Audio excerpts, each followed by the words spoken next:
You have to cut off your day ones. There's no doubt about it. There are people that you know from when you were younger that are still in the same position that you were in when you were younger. And you're getting to that pivotal age where you need to decide where your life is going to go to. Now, often you'll hear people, brothers, sisters, complaining about the fact that they can't find people to spend time with that are going to push them to do good things. But that doesn't mean that you need to go and stay in the same environments that you knew and are comfortable in. When I first went to Cambridge, it was probably the most uncomfortable thing that I did in my life. Coming from someone who grew up in Bethnal Green, never left Bethnal Green, and anyone who knows Bethnal Green as an area realizes why. My secondary school and my primary school was basically opposite my parents' house. Whenever we needed to get shopping done, all we had to do was to walk 5 minutes down the road to the Bethnal Green, high road and go Tesco's. We had Tesco's, we had all the restaurants that we needed. There was really no need for us as, teenagers to leave Bethnal Green. And growing up in Bethnal Green, we surrounded ourselves in our community, our Bengali community. We grew up knowing everyone. We stuck close together. And there are amazing benefits to that. I fundamentally still believe to this day that Muslim communities should be shaped in the same way that Bethnal Green was shaped. That's a different conversation, though. The reason why I'm making this video today is to think about how, as Muslim communities, we can improve as well. And one big thing about staying in Bethnal Green is that by seeing the same faces every single day, literally walking down the street, you'll bump into everyone. And even to this day, when I do go back to my parents' house, just walking down the road, I see people that I know from years back. And it's amazing. It's very nice to be able to know people like that. But there's a very dangerous element to that as well, in that you're limiting yourself to the people that you are comfortable with. And that has a big impact in the way you speak, the way you deliver messages, the way you react and interact with people. When you're constantly surrounded by the same people again and again, they become your comfort zone. And I've seen this with people that I know personally. You don't want to leave your comfort zone if you're not forced to. Now, me being forced to, in a sense, to leave my comfort zone by going outside of London to go to a different uni, let alone a uni that is, notorious as Cambridge, it had a big effect on me. I became acutely aware of the way I, had certain focuses, certain attitudes to life, and how different they were to other people around me.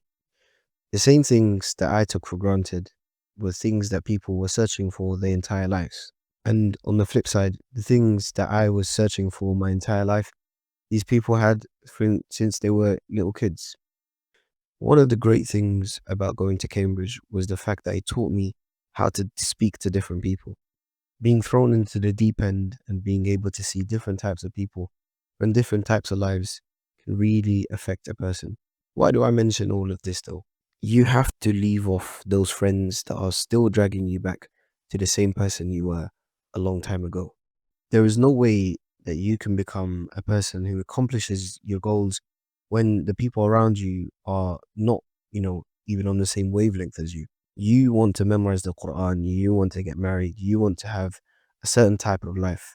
Whereas the people that you grew up with, they want to go play PS5 all night. They want to play football at unruly times. They're not thinking about, starting businesses like you want to.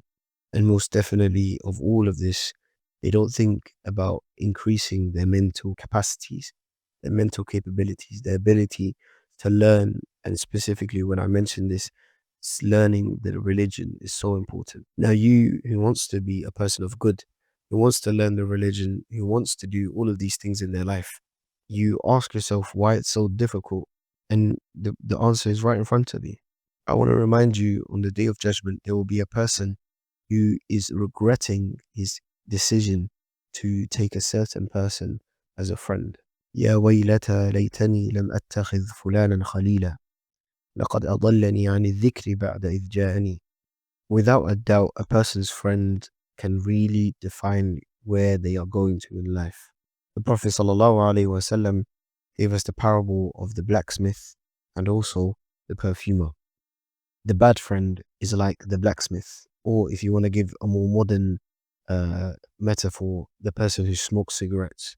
Just by standing next to a cigarette smoker, you not only smell their bad breath, their bad clothes, you also start to pick up their bad smell. The perfumer, the person who is constantly spraying himself or putting on bukhur, he is also going to have a similar effect to you, where you, after even shaking his hand, your hand starts to smell amazing. A person has to really bear this in mind when choosing who he surrounds himself with. Now, for those who are watching this channel, the main purpose of this channel is to help brothers and sisters with their Qur'an hifz. You want to become Hafiz al-Qur'an, inshallah, and you are deciding who to surround yourself with. Even, for example, sitting with people who are constantly disobeying Allah has an effect on your heart. This is not, arrogance. This is not me saying that you're better than these people. Of course, we ask Allah to guide people and give them what's best in this life and in the akhirah. But there comes a point in time where you have to save yourself.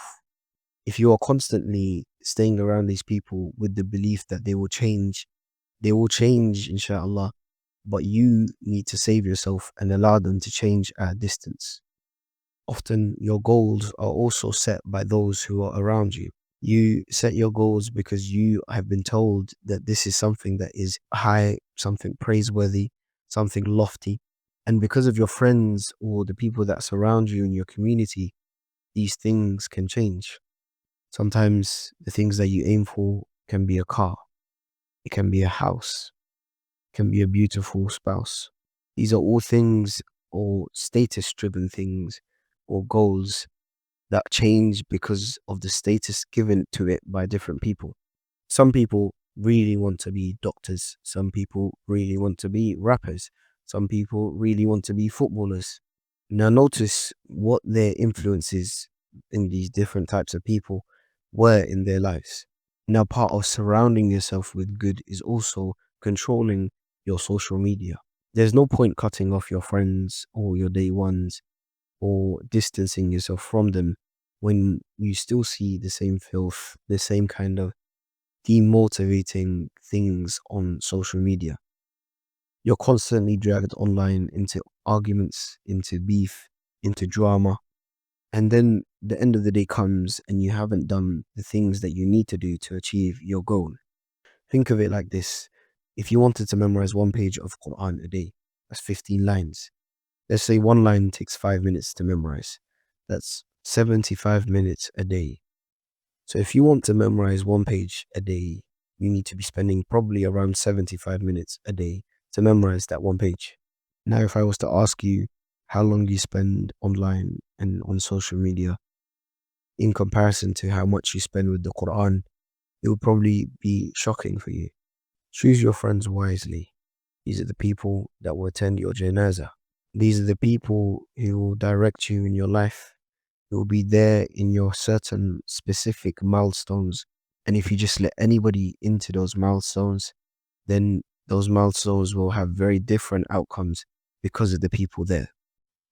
If you're ready to stop feeling spiritually drained, I'm running a free webinar. The webinar is titled How to Memorize the Quran While Living Busy Lives. I'll show you how to build a consistent memorization routine, specifically one that gives you energy instead of taking it away. And after the webinar, you'll get 7-day access to the Barakah Block. The Barakah Block is a company which I started to help brothers and sisters stay consistent with reading the Quran every single day. And in the Barakah Block, you really feel the shift for yourself. The link to sign up for the webinar is in the description below.